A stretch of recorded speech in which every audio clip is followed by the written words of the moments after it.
Last week, President Donald Trump posted another AI video of himself, and this time it's of him throwing Stephen Colbert into a dumpster, which is funny because out of the two of them, Trump is clearly the dumpster fire of a human being. But it's always projection with these people. That's right, Donald Trump posted an AI video of himself manhandling Stephen Colbert and throwing him in a dumpster, which is obviously wishful thinking because with the state of Trump's hands, he clearly couldn't manhandle anyone. Well, maybe a child. When asked for comment, his team said, well, at least in this AI video, Trump isn't literally pouring excrement on someone, so it's really a step in the right direction. But also, remember when Obama wore a tan suit? That was so unpresidential. Major Canadian telecom companies are under fire for using AI to de-accent or alter the voices of offshore call center workers to sound more North American, quote-unquote. Personally, I'm just looking forward to the day when I pick up the phone and someone from India asks, "Where are you to, bud?"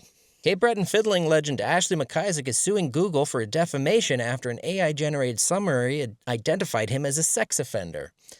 I think I know what happened here. In this day and age, we shouldn't just be calling people fiddlers. I think that leads to some misinterpretations online. Also, this seems a bit extreme. I mean, if you don't like fiddle music, you don't have to listen to it. You don't have to go calling people that. You know, you can do what I do, just drink until your ears don't work anymore.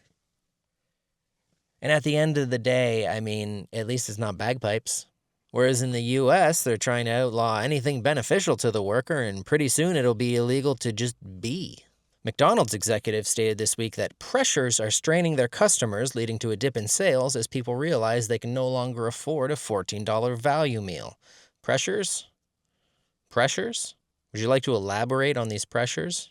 Probably not. Then they'd have to acknowledge the fact that Donald Trump has ruined the economy, and they'd love to come right out and say that probably, but given that Donald Trump personally makes up 40% of their profits, they know that they should just keep their mouths shut. But more importantly, if they did label Donald Trump, they probably won't have their merger with CBS, and he'll force them to fire Grimace because of DEI. Personally, I don't think it would hurt to take a look at Grimace's birth certificate, but I'm just asking questions, bro. Australia is ditching its Trump Tower project because the Trump brand is too toxic. And in return, Trump will probably be raising tariffs on Australia just to punish the American people.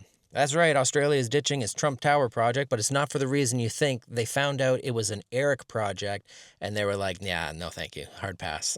A CBC investigation revealed that a network of hired actors is being paid to film organic videos stoking division and political anger on YouTube in Canada. And if you're a Canadian separatist and you fell for this grift, I kind of feel like you should probably be used to it at this point. How many grifts have you fallen for? Prime Minister Mark Carney and Alberta Premier Danielle Smith have signed a highly publicized pivotal energy agreement designed to align federal and environmental targets with provincial resource development. And you know it's definitely a real thing that is going to happen because Danielle used her red crayon, and everyone knows the red crayon means business. The Pentagon released a massive batch of previously secret UFO files, including Buzz Aldrin's 1969 account of a sizable object and recent footage of football-shaped crafts over the East China Sea. So if you were looking forward to the U.S. government releasing a certain set of files, this probably isn't it.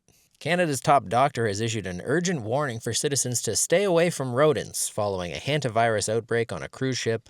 And right on cue, the anti-vaxxers are probably rubbing rat shit on their face in an effort to own the libs while calling us stupid sheep.